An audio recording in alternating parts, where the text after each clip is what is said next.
What's up everyone and welcome back to Reload Reacts episode 41. My name is Trey and today we're going to look through r/ChoosingBeggars, the subreddit for those that have their cake and are insistent on eating it too. This first post is by Aussie Adam.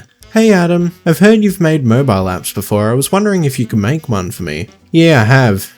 Hate to ask, but I've had some people ask me to do it for free. You can pay, right? I charge 20 to 75 bucks an hour to people I know, and based on how difficult I think it is. I was thinking we could split the profits of the app 50-50 so you could make a lot more money overall. Sorry mate, I need some guaranteed money here. Come on dude, you should be grateful I'm even offering you 50-50. You could even add to your resume that you made my app. How about this? You tell me the idea, and I make the app, and get 100% of the profits. Then you can put in your resume that you came up with the idea for the app I made. F off. Yeah, some people just don't really understand when it comes to artistic value. This next post is by Happy X Amelia Grace. Can't you just ask your roommates to leave for a few nights? I, 25F, live with 2 roommates in a small apartment. We all work and live pretty modestly, nothing fancy, just enough to get by. Last month, a friend I haven't spoken to in 5 months called me out of nowhere. She said she was passing through town and asked if she could crash for a few nights. I told her I only had a couch to offer since my room is tiny and obviously I have roommates. She then asked, "Don't you have a guest room?" I laughed and said I didn't. I kid you not, her next words were, "Well, could you maybe ask your roommates to go stay somewhere else while I'm there? Just so I can have more privacy." I legit thought she was joking and almost laughed out loud until I heard the dead serious tone in her voice. I said absolutely not, they live here too and pay rent. She sighed and told me it's going to be really uncomfortable staying somewhere when there's strangers around. She ended up not staying and later posted a vague Instagram story about how people offer help but make you feel like a burden. Some people think hospitality means bend over backwards while I disrespect your entire living situation. The top comment reads, "She's impressively self-centered. Asking to borrow sugar is a favor. Asking to borrow someone's bedroom is an imposition." Someone replied to that and said, "She asked for sugar and then demanded the entire kitchen," which I absolutely agree with. Some people just don't know when's enough. This next post is by Statistician Waste. Firefighters more thankful than homeless people for free food. Heard a true story from a close firefighter friend of mine. A lady works at a funeral home. Very often, they have big sheets of extra food, a variety of things. For a while, she took it to a nearby homeless shelter, and not a single person helped her carry in these big trays of food. Just one little lady. At one point, someone scoffed at her as she walked in saying, "Lasagna again?" So she decided to take it to the local fire station instead. Every single time, multiple guys come out to her car and carry everything inside for her and thank her. Suffice to say, that fire station got those donations of food for years, probably still to this day. This next post is by Widow's Walk 1622. Yes, I can take you off the list. About 10 years ago, I worked for a large box store in operations, and we were doing a POG reset of dry erase boards. I was also put in charge of distributing donations. The company was changing brands and there were about 80 3" by 4" boards designed for donation, so I was planning on giving each school in the district 8 of them. The first 3 schools were appreciative, but when I got to the next 3, not so much. Kind of, what are we supposed to do with these comments? The next school said next time call first because they didn't want trash hanging around. These were brand new in package wrap, not displays. So I took them back and headed for the last school, which also doubled as an orphanage.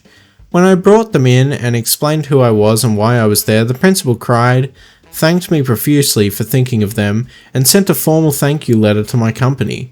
After that, they were the first school I gave stuff to, and the worst 3 were off the list. Funny enough, one of them came into the store to complain to the manager, and he told them beggars shouldn't be so choosy. Edit ad. When I took over donations, I asked all the schools in the area what they could use, and all responded anything. And in my area, most all classrooms have one 4" by 8" dry erase board. Smart? Boards are not, were not, and are still not a thing here. That's crazy. This next post is by I Sold E Fair Burner. You're already going for the wedding, so why would I pay you? So I, 27, do makeup part-time, bridal parties, events and the likes. I also post my work on Instagram occasionally. A few weeks ago, I was invited to the wedding of a girl I went to high school with. We're not super close, but I decided to go because, well, weddings are fun, and I had nothing better to do. A couple days before the wedding, I get a random DM on Instagram from someone I don't even follow. Turns out it's the bride's cousin. Apparently she somehow found out I was a makeup artist and would be at the wedding, so she asked if I could do her makeup. No greetings, no please, nothing. I responded by telling her my rate for event makeup and even thanked her for reaching out. But she seemed shocked that I charged her and told me that since I was already going to be there, I won't be going out of my way or anything like that, so she wasn't expecting me to take payment. I told her that yes, I'll be there, but my kid isn't free and neither is my time. I'd have to get up earlier, bring everything with me, and cut into my getting ready time to do hers, which are all part of the job. I was hoping she'd make an offer, because I was thinking about giving her a discount since we share mutual followers. But then she called me a greedy person and added that girls are supposed to support each other. I was peed but didn't respond in order to not say something mean out of anger. Morning of the wedding, 7 AM, and I get a text from her asking if I could squeeze her in, that she got her own lashes. I certainly didn't respond and showed up looking glam. She didn't say a word to me. The top comment reads, "Good on you for holding strong. The entitlement to your time and craft is wild. Glad you looked bomb AF." I totally agree, I'm so glad you looked fire. This next post is by Pearl Putch _ Babysit my kids every week for free because you have no kids. I, 32F, live in a small apartment complex and recently got friendly with a woman who moved in a couple months ago. She's probably in her early 40s, has 2 kids and seemed nice enough at first. We chatted in the courtyard a few times and she found out I don't go to work every day and I don't have kids yet. 2 days ago, she randomly knocks on my door and asks if I could help watch her kids from 11 AM to 3 PM, because she has an interview. I hesitated and I'm really not equipped to babysit. She says, "It's just a few hours. I don't even have kids and I've got time." Against my better judgment, I agreed, thinking it was a one-time favour. She drops off her 2 boys, 6 and 9, with no snacks, no water bottles, no instructions, and just told me they like cartoons. Damn. 4 hours of chaos later, she finally shows up and doesn't even say thank you. Just informs me they'll probably be back next week, same time. Excuse me? Do you have another interview next week? I told her I couldn't do it again unless she could pay a small fee. $30 for 4 hours seemed reasonable. That's so much more than reasonable. That is $7.50 an hour. That's insane. She then said she thought we were friends, that she doesn't have that kind of money. Then she goes, "You don't even have real responsibilities. You should be helping your community instead of asking for cash like a daycare." Girl, what? I'm not a daycare, a maid, or your snack sponsor. Safe to say, I no longer answer the door. The entitlement on some people is wild. What is that? This next post is by Otherwise Drama 8586. I make bespoke wooden cups and received this message after agreeing a price. This cup? Yeah. Also the pen and goblet. No worries. All with the same inscriptions? Yes. Perfect. How would you like to pay? Thanks. Bank transfer, but need either post or deliver first as my kids need it for their dad and one is in hospital, not good. Okay, sorry, I only do payment up front. Please have a heart, I'm trustworthy. I understand and I'm sorry your family has troubles. I've lost hundreds of pounds before in this situation, so I'm firm in my policy of no payment, no product. Thanks. Lowest price for all and postage. €50 all in, for postage included. Goblets are €15, cups are €15, pens are €12, and postage and packaging is at cost. Can you do Father's Day card? No love, just the products I have shown you. Need 1 each. Okay, so let me know when you can pay and I'll get working on them, thanks. Make them now. And that is where the conversation ends. I kind of agree with the top comment here that reads, "They were 100% not intending to pay you. Solid policy, never make anything customized without payment up front. And I think that's so reasonable. This next post is by Salomeo_.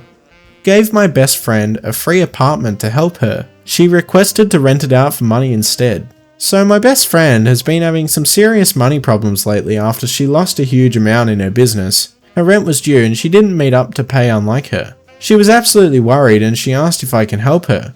So I gave her the small apartment in my house that I don't rent. It's totally livable, just unoccupied. I told her that she is welcome to stay there for free until she gets on her feet. Instead of saying thanks, she asked if I can help her look for someone she could rent it to and receive the funds for herself. I was surprised. I told her no. I was providing her a place to live, not an enterprise. She got angry and said that I was not actually being generous to her. So, helping her is giving her something that she can benefit from. I thought I was doing something kind. The top comment reads, "It's time to evict her. She is not your friend." And OP responds thank you with a thumbs up emoji, so I really hope that they got the hint. This next post is by Kronk La Sorda. You should paint my Warhammer army for me, for free. So I've played D&D since around 2000 and Warhammer since 2008. For those that don't know, Warhammer is a war game that uses miniatures that you build and paint for your army, like little figurines that you can customize yourself. I hosted D&D at my house for years, and have painted D&D miniatures and Warhammer minis in cabinets and my favourite ones in a glass cabinet for show. For Christmas each year, I usually painted everyone a miniature for their D&D character as a present. Our group had been playing for years and had someone move away. The DM knew a guy that wanted to play and invited him. As soon as he got there, he saw my miniatures and started talking about his Warhammer army and how he wishes his was painted at all, much less to look as good as mine did. I thanked him for the compliment and moved on to setting up the table for that night. He then asked, "Would you paint my army for me? I really don't have any money, but I need mine painted to play in tournaments." The thing is, painting miniatures is a hobby for me. It takes me 4 to 8 hours to complete a miniature to a quality I care about, much longer if it's large or centerpiece model. I can do it a little faster if I don't care how it looks, but it's hard to turn off my internal quality control. So true. Also at the time, I had to travel every other week for work and had very little hobby time to paint for my own collection. He was asking me to paint 50 miniatures, some of them were very large, for free. This was hundreds of hours of unpaid labor he was asking for. Some people make very good money painting miniatures for people as a side hustle. No, I don't think I'll be doing that. I barely have enough time for my own projects, I told him. But he asked a few more times. After shutting him down each time, he got a little surly and butthurt about it. He didn't say much during the game and was grumpy when he did, and the rest of the group voted for him not to return. We vote after 1 or 2 sessions to keep or kick players after a bad player we had years before. The top comment reads, and I'm only reading this because I found it really interesting, "Knitters get this all the time. I was asked once to knit 10 pairs of socks for somebody's children and grandchildren for Christmas. It takes about 12 to 15 hours per pair. I will now offer to trade time. You come over and clean my house, and I will knit on your project." I have had nobody take me up on that generous offer. And what a generous offer that is, because yeah, I'd do that. That sounds easy. It's so much easier than giving someone money, damn. I would so do that. Imagine if you could like pay for the PS5 Pro by cleaning like an office floor. That's the dream right there. This next post is by Playful But Timid. Wanted, custom art, budget, gratitude. I make wreaths, half hobby, half side gig. I love it. It takes time, patience, and a good chunk of supplies, but it's worth it. I've sold and gifted quite a few and people always love them. Then came Jane. I barely know her. We met through formal connections. We're polite, not close. She's also significantly wealthier than I am. She saw my work and started asking me to make her a wreath, repeatedly. Never once asked would I charge. But her birthday was coming up and I had extra supplies, so I made one as a gift, and she loved it. Then spring rolls around. Out of nowhere, she asks for another wreath for the season. This time it was obvious she expected another freebie. Against my better judgment, I made one more, but this time I had no spare materials, so I asked her to cover the $75 for supplies, receipts included. When I sent her a photo, she called me ecstatic, then insisted it was so beautiful and clearly a lot of work that she had to pay me for my time. Fine. She sends $100 and says, "This is $75 for the supplies, and the rest is for your work." She said it like she was doing me a favor. Let's be clear, wreaths of this quality could easily go for 10 times that, which is $1,000 if you're not keeping track, and she knows it. Honestly, I would have preferred just the supply cost. That faux generosity? Insulting. No more gifts for Jane. And yeah, the top comment is exactly what I was thinking, and I'm sure what everyone else was thinking too. Wreaths can cost $1,000? Holy see, that is insane. Yes, it is. I totally agree. Wow, I did not know they costed that much. Anyway, I think that's going to be it, guys. I hope you enjoyed the stories in r/ChoosingBeggars. Let me know what you'd like to listen to next in the comment section below. And also hit that subscribe button because I post new Reddit content every single day. There are 2 videos on the screen, one of which is for the most recent video, and another is for a video the YouTube algorithm thinks you'll want to watch next.